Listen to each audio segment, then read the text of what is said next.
আলিজা তোমাদের সাথেই যাক। আমার জন্য শুধু শুধু বেচারি আনন্দ করতে পারবে না। নরিনের সাথে থাকলে আর তুমি থাকবে ওখানে, ওর ভালো লাগবে। তোমরা যাও, আমি বৃহস্পতিবার চলে যাব। আচ্ছা, তাহলে আলিজাকে ব্যাগ গুছিয়ে নিতে বল গিয়ে। ঠিক আছে। আশাল বেরিয়ে নিজের রুমের দিকে অগ্রসর হয়। রুমে গিয়ে দেখে আলিজা রুমে নেই। নিশ্চিত এই মেয়ে নরিনের রুমে চলে গেছে। একটু ধীর স্থির ভাবে নিজের রুমে বসে থাকতে পারে না সে। নরিন যে তাকে কি জাদু করেছে একমাত্র আল্লাহই জানে। নিজে একা একা বকবক করতে করতে নরিনকে কল দেয়। কয়েক সেকেন্ডের দূরত্বে থেকে ভাইয়ের নম্বর থেকে কল পেয়ে অবাক হয় নরিন। আলিজার দিকে ভ্রু কুচকে তাকায়। তোমার বর কোথায়? কে তোমার ভাইয়া? তোমার আরো কোনো বর আছে? আরে ধুর, সে তো আম্মির রুমে। কল দিল যে? কি জানি, দেখো কি বলে। ঠিক আছে। নরিন আর কথা না বাড়িয়ে কলটা রিসিভ করে। ভাইয়া রুমে থেকে কল দিচ্ছে নাকি? আলিজা কোথায়? আমার রুমে। কেন? পাঠিয়ে দে। আর তুই আম্মির রুমে যা, আম্মি ডাকছে তোকে। ঠিক আছে। ফোন রেখে আলিজার দিকে তাকায়। যাও, তোমার বর স্মরণ করেছে তোমায়। বলেই হেসে ফেলে নরিন। গিয়ে একটু ভালো করেই কথা বলি বেচারের সাথে। তোমার কথা শুনে তখন অনেক কথা শুনিয়ে দিয়েছি। একটু কথা না শোনালে তোমার যে কঠিন ভাব আছে সেটা সে বুঝবে না। আমার ভাই খুব সহজ সরল, খুব সহজেই মানুষকে বিশ্বাস করে নেয়, তাই তো বারবার ঠকে যায়। এখন যাও, রুমে যাও। আচ্ছা থাকো তাহলে। আলিজার রুমে ঢুকে দেখে আরশাল বিছানায় শুয়ে ফোন ঘাটছে। মাথার পাশে আবার তার সবুজ শাড়িটা রাখা। আলিজার মনে পড়ে একদিন তার শাশুড়ি আরশালকে রাগ দেখিয়ে শাড়ি কিনে নিয়ে আসতে বললে রাতে একসাথে 9টা শাড়ি নিয়ে এসেছিল আলিজার জন্য। কিন্তু শাড়ি এখন ওখানে কেন, সেটাই ভাববার বিষয়। আরশালের দিকে এগিয়ে গিয়ে কোমরের দুপাশে হাত দিয়ে দাঁড়ায়। কি সমস্যা? এভাবে দাঁড়িয়ে আছো কেন? আপনি শাড়ি এখানে রেখেছেন কেন? এটা পরে রেডি হও তাড়াতাড়ি। কেন? মেলায় যাব। মেলায় যাবেন আপনি? আমি কেন রেডি হব? কারণ তুমিও যাবে আমার সাথে। আমি কেন? বউকে নিয়ে মেলায় ঘুরে বেড়ানোর ইচ্ছে হয়েছে তাই। আর কি কি ইচ্ছে হয়? আপাতত এটাই, অন্যগুলো পরে বলবো। যাও, রেডি হও তাড়াতাড়ি। এসে আবার তোমার ব্যাগ গুছিয়ে নিতে হবে। ব্যাগ আবার কেন গুছিয়ে নিব? গ্রামে আমার ফুপুর মেয়ের বিয়ে, ওখানে সবাই যাবে। বাহির থেকে এসে রাতেই রওনা দিতে হবে তোমাদের। আপনি যাবেন না? না। কেন? কলেজ আছে না, তোমরা যাও। আপনি একা বাসায় থাকবেন? হ্যাঁ। আপনি না গেলে আমিও যাব না ওখানে। আমি বৃহস্পতিবার যাব, তোমরা আজকে যাবে। এতদিন পর আসবেন? হ্যাঁ, যাও যাও, রেডি হও। ভালো করে বলেন। কিভাবে ভালো করে বলবো? বলেন, যাও রেডি হয়ে নাও, আমরা দুজন আজ একটু বের হব। যাও, রেডি হয়ে নাও, আমরা দুজন আজ একটু বের হব। ঠিক আছে। মেলা থেকে বাসায় ফিরতে ফিরতে সন্ধে হয়ে যায়। বাসার ঠিক সামনে হঠাৎই পায়ে কিছুটা লেগে ব্যথা পায় আলিজা। চিৎকার দিয়ে বসে যায়। আরশালও সামনের দিকে হাঁটা থামিয়ে আলিজার পাশে বসে পড়ে। কি হলো? পায়ে লেগেছে খুব জোরে? আশাল পকেট থেকে ফোন বের করে। ফোনে টর্চটা অন করে দেখে আলিজার পায়ের বুড়ো আঙ্গুলটা দিয়ে রক্ত বের হচ্ছে। আশাল তাড়াতাড়ি আলিজার আঙ্গুলটা চেপে ধরে যেন রক্ত না বের হয়।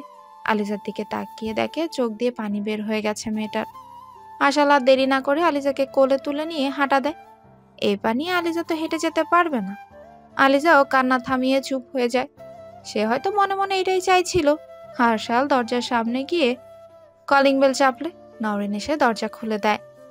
দরজা খুলে আশালের কোলে আলিজাকে দেখে নওরিন একটু অবাক হয়ে যায়। ভ্রু কুচকে ইশারা করে আশালকে, জিজ্ঞেস করে কি হয়েছে। কারণ ওদের মধ্যে তো এখনো এতটা মিল হওয়ার কথা না, যার জন্য দুজন এত রোমান্টিক হয়ে যাবে যে বাসায় বাবা মা বোন থাকার সত্ত্বেও আশাল আলিজাকে কোলে তুলে নিয়ে আসবে। ভাবা যায়?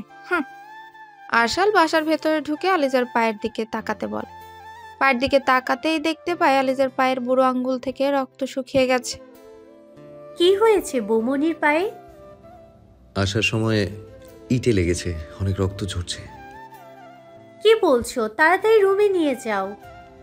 হ্যাঁ, তুই একটু আম্মুকে রুমে পাঠিয়ে দে। আচ্ছা ঠিক আছে। বাবা এসেছে? হ্যাঁ, রুমেই আছে। মনে হয় না আলিজার গ্রামে যাওয়া হবে। আমাকে পাঠিয়ে দে, আমি কথা বলে দেখি। হ্যাঁ হ্যাঁ, আমি আম্মিকে পাঠিয়ে দিচ্ছি, তুমি কোনো চিন্তা করো না। আচ্ছা, আমি রুমে যাচ্ছি ওকে নিয়ে। হুম। আশাল আলিজাকে নিয়ে রুমের দিকে রওনা দেয়। এমন সময় আলিজা হাতের বুড়ো আঙ্গুল নরিনকে দেখিয়ে প্ল্যান সাকসেসফুল বুঝিয়ে মুচকে হাসি দেয়।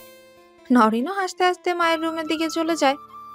আশাল আলিজাকে আস্তে করে বিছানায় শুয়ে দেয়। তুমি এখানে চুপ করে শুয়ে থাকো, আমি দেখি কি করতে পারি। আপনি এত ব্যস্ত হচ্ছেন কেন? চুপ করে বসে থাকবো? আপনার প্রেমিকার কিছু হলেও বুঝি এমন করতেন? কথাটা এই মুহূর্তে একেবারেই আশা করেনি আরশাল। কথাটা শুনে সে চুপ করে দাঁড়িয়ে থাকে। কিছু বলছেন না যে?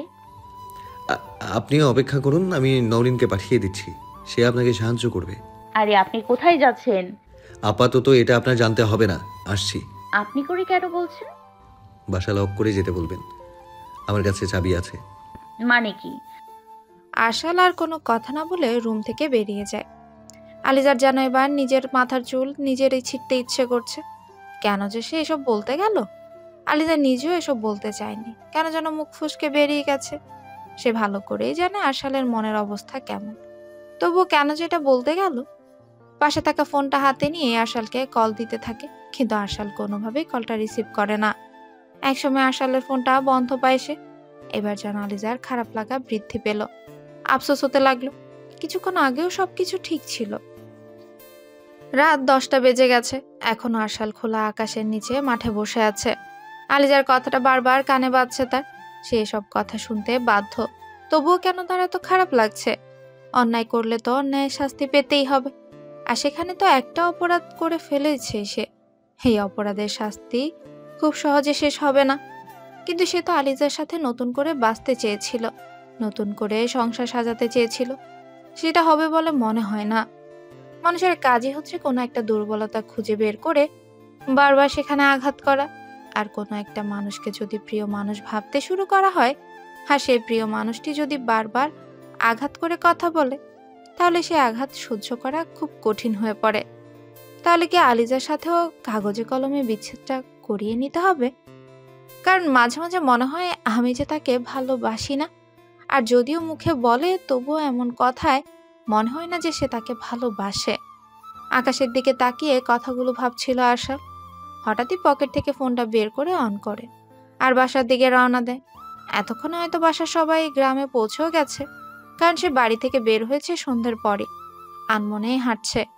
এখন তার মাথায় খারাপ চিন্তাগুলোই ভর করছে।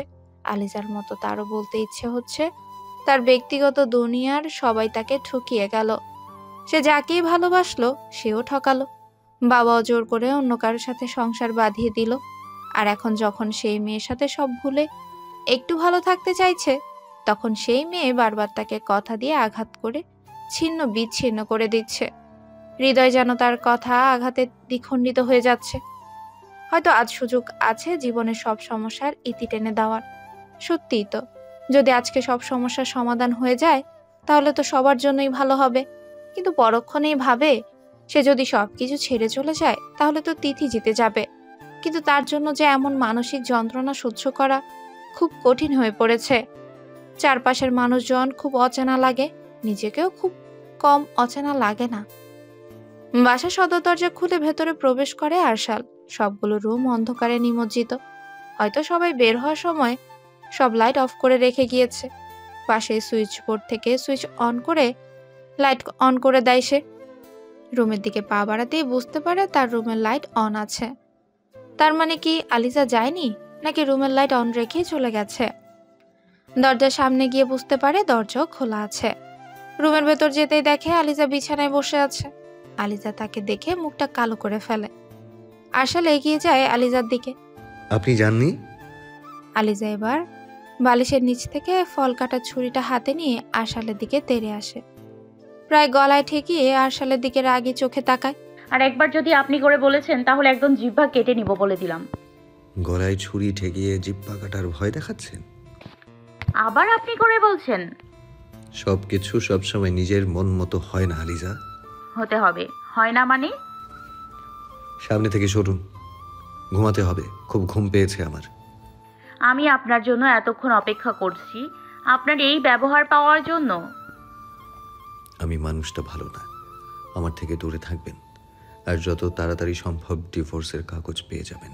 মানে? বাংলাতেই বলছি। অনেক সময় বাংলা কথাও বোঝা যায় না। কি বলতে চাইছেন আবার বলুন। আমি মানুষটা ভালো না, আমার থেকে দূরে থাকবেন আর যত তাড়াতাড়ি সম্ভব ডিভোর্সের কাগজ পেয়ে যাবেন। ডিভোর্সের কথা আসছে কোথা থেকে? আমার থেকে? আমি ডিভোর্স দিলে নিশ্চয়ই কেউ আটকাতে পারবে না, তাই না? আমি আর আমার বাবাকেও ভয় পাই না। আপনি কথায় কথায় বলেন না পুরো দুনিয়া আপনাকে ঠকিয়েছে।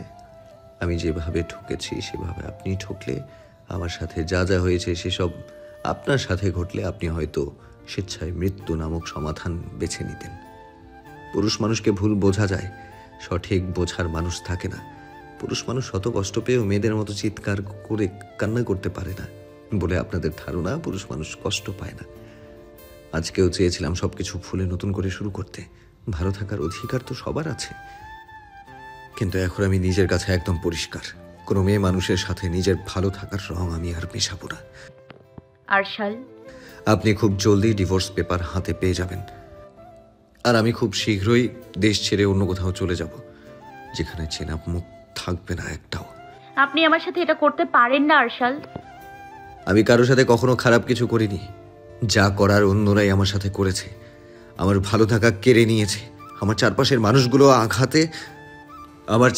মানুষগুলোর আঘাতে আমার মৃত্যুটা হওয়া শুধু বাকি। কথাগুলো বলেই কান্না করে দেয় আরশাল। এই প্রথম কোনো পুরুষকে এভাবে কান্না করতে দেখছে আলিজা। আরশাল বারবার চোখ মুছে যাচ্ছে। একটু জড়িয়ে ধরতে দেবেন? আলিজার কথা শুনে নাবোধক মাথা নাড়ায় আরশাল। আলিজা তার নিষেধ না শুনে জড়িয়ে ধরে। আরশাল বারবার নিজেকে ছাড়ানোর চেষ্টা করেই যাচ্ছে, আর আলিজা আরো শক্ত করে আষ্টে পৃষ্ঠে জড়িয়ে ধরে আরশালকে।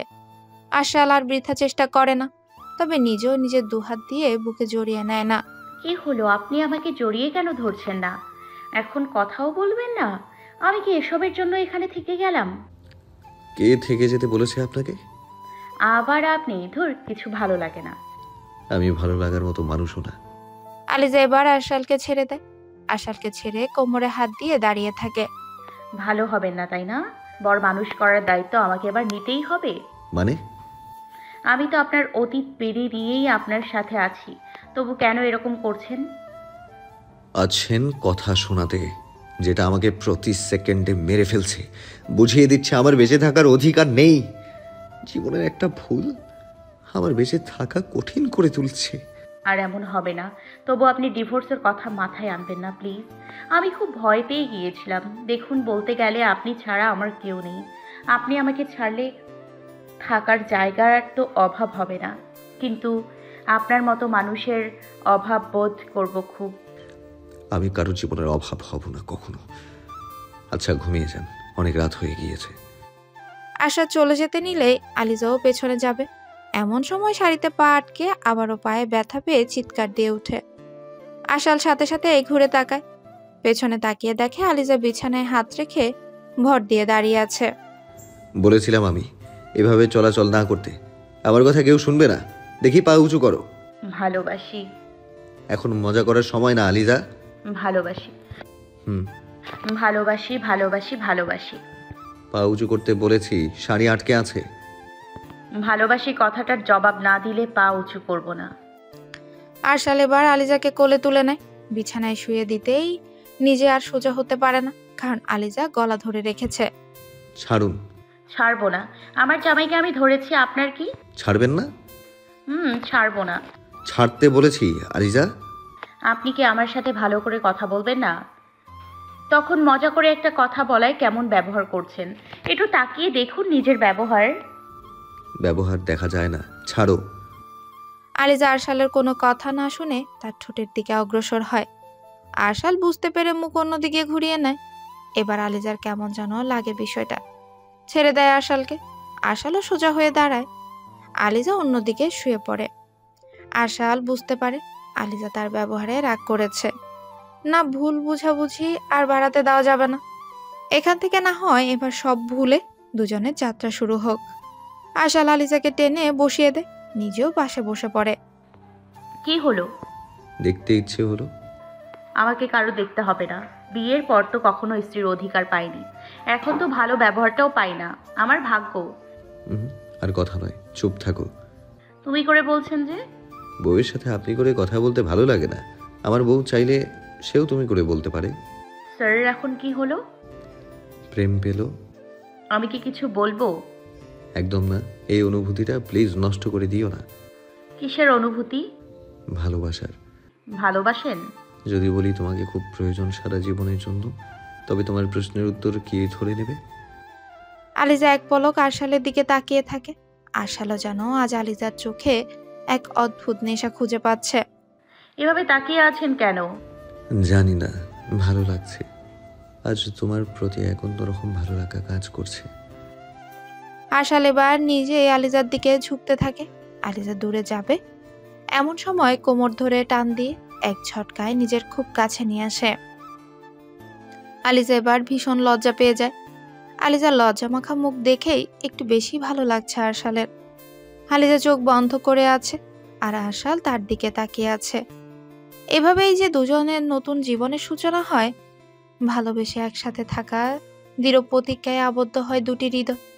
সবকিছু ভুলে আরশালের বুকটা এবার আলিজার ব্যক্তিগত মানুষের বুকে রূপান্তরিত হয়। এই মানুষটা যেন আজ থেকে তার, শুধুই তার। আলিজা সকালেই ঘুম থেকে উঠে দেখে আরশাল পাশে নেই। ঘুমো ঘুমো চোখে উঠে বসে সে ঘড়ির দিকে তাকিয়ে দেখে প্রায় 11টা বাজতে চলল। এত লেট হয়ে গেছে, তাহলে তো আরশাল এখন কলেজে, সে ডেকে দেয়নি কেন? তাড়াতাড়ি করে উঠতে গিয়ে আবারও আঙ্গুলে ব্যথা পায়। উফ, এই আঙ্গুলটা বড্ড জ্বালিয়ে মারছে। পাশে তাকিয়ে দেখে এক টুকরো কাগজ রাখা। নিশ্চিত আরশাল রেখে গেছে কিছু একটা লিখে। ভেবে কাগজের টুকরোটা হাতে নেয়, খুলে দেখে। আমি তো রান্না করতে পারি না, আম্মি রুটি বানিয়ে ফ্রিজে রেখে গিয়েছিল, দেখলাম ওটা ভেজে খেয়েছি। তুমি একটু কষ্ট করে ওটা খেয়ে নিও, নইলে ফল আছে। আমি দুপুরে তাড়াতাড়ি বাসায় চলে আসব। আসার সময় খাবার বাইরে থেকে নিয়ে আসব, তোমার রান্না করতে হবে না। তুমি ঘুমাচ্ছিলে তাই ডাকিনি, আমি ব্রেক টাইমে কল দেবো তোমায়। লেখাটা দেখে মনটা ভালো হয়ে যায় তার। বিছানা ছেড়ে উঠে ফ্রেশ হয়ে খাবার বানিয়ে খেয়েও নেয়। এখন পা একটু ঠিক আছে, হাঁটাচলা করা যাচ্ছে। রুমে বসে বারবার ঘড়ি দেখছে, প্রায় দুপুর হতে চলল। আশাল কল দেয়নি আর, সে ঘুম থেকে ওঠার আগেই দিয়েছিল, রিসিভ করতে পারেনি। বসে বসে আরশালের জন্য অপেক্ষা করতে থাকে সে। বারান্দায় দাঁড়িয়ে বাহিরের পরিবেশ দেখছিল আলিজা। আরশাল এর মধ্যে রুমে চলে আসে। আলিজা বুঝতেই পারেনি। ওখানে দাঁড়িয়ে আছো কেন? কথাটা শুনে পিছে তাকিয়ে দেখে আরশাল রুমে। সেও আর দেরি না করে রুমে চলে আসে। কখন এলেন? এই তো মাত্র। গোসল দিয়েছো? হ্যাঁ, আজকে নাকি তাড়াতাড়ি আসবেন? কলেজে মিটিং ছিল, তোমাকে কল দিয়েছিলাম, ফোন সাইলেন্ট কেন রাখো তুমি? আগে থেকে রেখে রেখে অভ্যাস হয়ে গিয়েছে। আচ্ছা এসো, খেয়ে নেবে। আমি খাবার নিয়ে এসেছি। এই কয়েকদিন তোমার রান্না করতে হবে না, আমি প্রতিদিন খাবার নিয়ে আসব। এমন ভালো বর কই পাওয়া যায়? তুমি তো পেয়ে গিয়েছো, এখন আর কই পাওয়া যায় সেটা খুঁজতে হবে না। খুব খিদে পেয়েছে। তুমি খাবার টেবিলে যাও, আমি আসছি ফ্রেশ হয়ে। ঠিক আছে। দুজন একসাথে দুপুরের খাবার খেয়ে রুমেই ছিল। বিকেল গড়িয়ে সন্ধে হতে চলল। আলিজা দুপুরে শুয়ে শুয়ে আরশালের সাথে গল্প করতে করতে ঘুমিয়ে গেছিল। কলিং বেলের শব্দে ঘুম ভেঙে যায় তার। আরশাল বসে টিভি দেখছিল। বাসায় তো কেউ নেই, তাহলে এখন কলিং বেল কে বাজাচ্ছে? আলিজা উঠবে তখনই আরশাল বলল সে দেখছে বিষয়টা। আরশাল উঠে গিয়ে দরজা খুলে দিয়ে দেখে বাইরে তার বাবা, মা আর নরিন দাঁড়িয়ে আছে। দরজা খুলে দেওয়ায় একে একে তিনজনই ভেতরে ঢুকে আসে। গতকালকেই তো গেল সবাই, সামনে শুক্রবার বিয়ে, তাহলে আজকে কেন চলে আসতে হলো কিছুই তো বুঝতে পারছে না আরশাল। সেও মা বাবার সাথে সাথে তাদের রুমে চলে যায়। এতক্ষণে আলিজাও চলে এসেছে। সবাই একসাথে বসে আছে। তিনজন মুখ গম্ভীর করে বসে আছে। কি হয়েছে মা, তোমরা আজকেই চলে এলে কেন?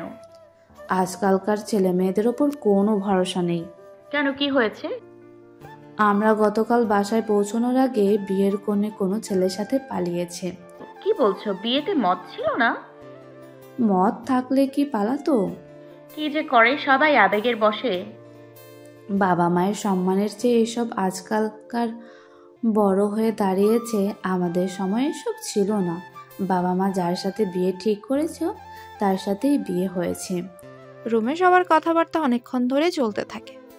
সবাই বসে নিজেদের মধ্যে কথা বলা বলি করছে। এমন সময় আবারও কলিং বেলে সাউন্ড শুনতে পায়। এবার নওরিন বের হয়ে রুম থেকে দরজা খুলে দেয়। 2 মিনিট পর নওরিন রুমে ফিরে আসে। কি রে, কে এসেছে? আম্মি, কি হয়েছে? কে এসেছে? তিথি।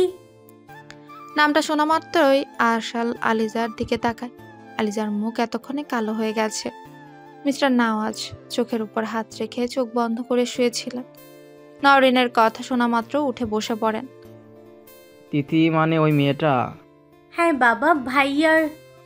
আরশাল, তুমি এখনো ওই মেয়ের সাথে কথা বলছো? না বাবা, উনি তো আর কথা বলেন না। আলিজার কথা শুনে মিসেস মোহনা আর নওয়াজ আরেক দফা চমকে যান। দুজন মুখ চাওয়াচাই করতে থাকেন। তুমি তিথির বিষয়ে জানো? হ্যাঁ মাম্মি, আমি জানি। থামো সবাই, আমি দেখছি। এই নওরিন কোথায়? ও বাহিরে বসেছে। আপনি প্লিজ মাথা গরম করবেন না। চিন্তা করো না, আমি দেখছি। কেউ বাইরে যাবে না, আরশালকে বিষয়টা হ্যান্ডেল করতে দাও। নওরিন গিয়ে আলিজার হাত ধরে তার পাশে দাঁড়ায়। আশাল রুম থেকে বেরিয়ে গিয়ে দেখে সত্যি সত্যি তিথি বাইরে বসে আছে। আশালকে দেখে মুখে হাসি ফুটে যায় তিথির। বসা থেকে উঠে দাঁড়ায়। আশাল বিদ্যুৎ গতিতে গিয়ে তিথির হাত ধরে টেনে নিজের রুমে নিয়ে গিয়ে হাত ছেড়ে দেয়। তিথি আশালের অন্য রূপ দেখতে পায়। এভাবে টেনে নিয়ে আসায় হাঁপাতে থাকে সে। এভাবে রুমে নিয়ে এলে কেন তুমি? তুমি কোন সাহসে বাসায় চলে এসেছো? তোমার বউকে দেখতে এসেছি, যে তোমাকে আমার কথা ভুলিয়ে রেখেছে, আমার থেকে দূরে করে রেখেছে। তাকে দেখে রাখতে হবে না? আমাকে বলতে ছবি পাঠিয়ে দিতাম। বাসায় কেন আসতে গেলে? তুমি গতকাল থেকে আমার সাথে বাজে ব্যবহার করছো আরশাল। কি হয়েছে তোমার? ভেবেছিলাম তোমার আসল চেহারা দেখেছি সেটা তোমাকে জানাবো না, কিন্তু তুমি সেটা হতে দিলে না। মানে কি বলতে চাও তুমি? শিহাবকে। শিহাবকে? মানে যার নাম শুনে তুমি তোতলাচ্ছ, সে কে? তোতলাবো কেন? কে শিহাব? আমি তাকে চিনি না। আমি চিনিয়ে দিচ্ছি, দাঁড়াও। আশাল নিজের ফোন বের করে সব ছবি মেসেজ দেখানো শুরু করে। তিথির মুখ নিচু হয়ে গেছে। সে হয়তো ধারণাই করতে পারেনি যে আরশাল কখন এসব জানতে পারবে। আর কিছু বলবে তুমি?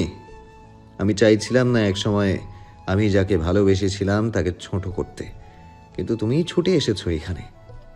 প্লিজ তিথি, আমার থেকে দূরে থাকো। আমি আর তোমার ছায়াও দেখতে চাই না। প্লিজ আরশাল, আমার কথা শোনো। এখনো কিছু বলার মতো মুখ আছে তোমার? প্লিজ শোনো আমার কথা। আমার ভুল হয়ে গেছে, আর আমি এখন সেটা বুঝি। প্লিজ আমাকে মাফ করে দাও। তুমি যদি আমাকে এইভাবে দূরে ঠেলে দাও, অস্বীকার করো, তাহলে আমি নিজেকে শেষ করে দিব, বলে দিলাম। তিথির কথা শেষ হতেই তিথির গালে চড় বসিয়ে দেয় আরশাল। তিথি এক নজরে তাকিয়ে থাকে তার দিকে। আর একটাও কথা নয়, যা করবে আমার চোখের সামনে থেকে দূরে গিয়ে করো। আরশাল, বলেছি না, একটা কথাও নয়। কিছুক্ষণ তর্ক বিতর্ক চলে দুজনে। আরশালের বাবা আলিজাকে আরশালের কাছে যেতে বললে আলিজা তাড়াহুড়ো করে নিজেদের রুমের দিকে দৌড়ায়, কারণ আরশালের মাথা গরম হলে যা তা করে ফেলতে পারে। আলিজা দরজার সামনে যেতেই দেখে আরশাল বেরিয়ে যাচ্ছে। আরশালকে ডাকলে আরশাল পেছনে না তাকিয়ে সোজা বাসা থেকে বের হয়ে যায়। আলিজা কি করবে বুঝতে না পেরে নিজের রুমে প্রবেশ করে। ভেতরে গিয়ে দেখে তিথি এখনো রুমে উপস্থিত। এরপর প্রায় 10 মিনিট কেটে যায়। কারো তেমন চিৎকার বা কথা শোনা যাচ্ছে না দেখে নওরিন আসে, কিন্তু রুমে ঢুকে যা দেখে তাতে তার চোখ বড় বড় হয়ে যায়। সাথে সাথে মা বলে চিৎকার করে। আলিজা দরজার সামনে যেতেই দেখে আরশাল বেরিয়ে যাচ্ছে। আরশালকে ডাকলে আরশাল পেছনে না তাকিয়ে সোজা বাসা থেকে বের হয়ে যায়। আলিজা কি করবে বুঝতে না পেরে নিজের রুমে প্রবেশ করে। ভেতরে গিয়ে দেখে তিথি এখনো উপস্থিত। এরপর প্রায় 10 মিনিট কেটে যায়। কারো তেমন চিৎকার বা কথা শোনা যাচ্ছে না। তা দেখে নওরিন চলে আসে, কিন্তু রুমে ঢুকে যা দেখে তাতে তার চোখ বড় হয়ে যায়। সাথে সাথেই আম্মু বলে চিৎকার দেয়। নওরিনের ডাক শুনে মিস্টার নওয়াজ আর মোহনা দৌড়ে আসেন। রুমে এসে দেখেন আলিজা মাথা ধরে মেঝেতে বসে আছে, হাতে রক্তে লাল হয়ে আছে, নিচে ফুলদানি পড়ে আছে। তিথি সেখানে নেই। তাহলে কি তিথি আলিজাকে এভাবে আঘাত করে চলে গেছে? মিসেস মোহনা তাড়াতাড়ি এসে নওরিন আর উনি আলিজাকে টেনে তুলে বিছানায় বসিয়ে দেয়। অনেক রক্ত ঝরেছে দেখেই বোঝা যাচ্ছে। মিস্টার নওয়াজ এগিয়ে এলেন তাদের দিকে। ওই মেয়েটা এরকম করলো, কোথায় গেল সে? ইস, কত রক্ত ধরছে মেয়েটার, তাড়াতাড়ি হসপিটালে নিয়ে চলো ওকে। পাগল হয়েছে নাকি? আলিজাকে এভাবে হাসপাতালে নিয়ে গেলে ওর এরকম কিভাবে হলো? তাহলে কি করব? এভাবে তো রাখা যায় না, তাই না? আমি আমাদের ডাক্তারকে কল দিচ্ছি, সে আসবে। তোমরা রুমে থেকো, আমি আছি। নরিন, আরশালকে কল দাও, ওকে বাসায় আসতে বলো। সে রাগ দেখিয়ে বাসা থেকে চলে গিয়েছে, আর কষ্ট পেতে হচ্ছে এই মেয়েটাকে। আলিজামা, একটু কষ্ট সহ্য করো, ডাক্তারকে আসতে বলছি, এখনই চলে আসবে। ঠিক আছে বাবা। এই তো সোনা মা, থাকো। তুমি একটু সুস্থ হলে আমি কথা বলবো এসে। ঠিক আছে। ডাক্তার এসে আলিজাকে কিছু ওষুধ লিখে দিয়ে যায় আর কপালে ব্যান্ডেজ করে দেয়। মিস্টার নওয়াজ কিছুক্ষণ আলিজার সাথে কথা বলে চলে যায়। ডাক্তার চলে গেলে সবাই নিজেদের রুমে চলে যায়। তখন আরশাল আলিজার পাশে এসে বসে। সে এতক্ষণ রুমেই ছিল। নরেন ফোন দিয়ে আসতে বলায় সাথে সাথেই চলে আসে। বাসায় এসে নিজের রুমে এসে দেখে আলিজার এই অবস্থা। খারাপ লাগছে তোমার? না, এত বেশি চিন্তা করবেন না তো। এখন বলো তো কি হয়েছিল? তেমন কিছু না। বলতে বলেছি। তিথি যাওয়ার সময় ধাক্কা দিয়েছে, তাই খাটের কোনায় লেগে একটু। মিথ্যে বলবে না একদম, সত্যিটা বলো আমাকে। বাদ দিন না প্লিজ। বলতে বলেছি। রাগ দেখাচ্ছেন কেন? বলবো না আমি। আচ্ছা, রাগ দেখাবো না, বলো প্লিজ। আপনি চলে যাওয়ার পর আমি ভেবেছি সেও চলে গিয়েছে, তাই রুমে চলে আসি। কিন্তু এসে দেখি তিথি দাঁড়িয়েই আছে। আমাকে দেখা মাত্র অনেক কথা শোনানো শুরু করে দেয়। আমি কিছু বললে সে আরও ক্ষেপে যায়। ওখান থেকে ফুলদানিটা নিয়ে মাথায় আঘাত করে চলে যায়। ওকে তো আমি দেখে নেব। পাগল দেখেছে, পাগলের পাগলামি দেখেনি, এবার দেখবে। না, আপনার আর কিছু করতে হবে না। তিথি নামের কেউ যে আছে সেটা ভুলে যান প্লিজ। আমি আর চাচ্ছি না ওকে নিয়ে আমাদের মাঝে আবার কিছু হোক। তুমি রেস্ট নাও। আপনি কি করবেন? এখন আর বাইরে যাব না, রুমেই আছি। ঠিক আছে, তাহলে কপালে একটা চুমু দিয়ে দিন। এখনই লাগবে? এখনই লাগবে মানে? প্রতিদিন লাগবে, সব সময় লাগবে। আরশাল আর দেরি না করে আলিজাকে কাছে টেনে কপালে চুমু দেয়। আলিজা মুচকি এসে আরশালের বুকে মাথা রাখে। আরশালও কোনো দ্বিধা ছাড়াই বুকে জড়িয়ে নেয়। এর মাঝে কেটে যায় বেশ কিছুদিন। আরশাল আর আলিজার মাঝে আর কোনো দূরত্বই নেই। তারা এখন বিবাহিত জীবনে সুখী। সেদিন হয়তো তিথি বাসায় না আসলে তাদের সম্পর্কটা এত জলদি ঠিক হতো না। কিন্তু সেদিন ওই ঘটনা ঘটে যাওয়ার পর আরশাল নিজেই তাকে শিক্ষা দেওয়ার জন্য তিথিকে খুঁজছে, কোথাও পায়নি। বাসায় খোঁজ লাগিয়ে জানতে পেরেছে তিথি নাকি ইন্ডিয়া যাওয়ার কথা ছিল, হয়তো ওখানেই চলে গেছে। এমন সামান্য একটা ঘটনা ঘটিয়ে ওখানে চলে গেছে, এটা আরশালের কেমন যেন বিশ্বাস হয়নি। ওর হয়তো অন্য কোনো কারণ আছে। আরশাল রেডি হচ্ছে, কলেজে যেতে হবে। আলিজা খাবার নিয়ে এসে বসে আছে।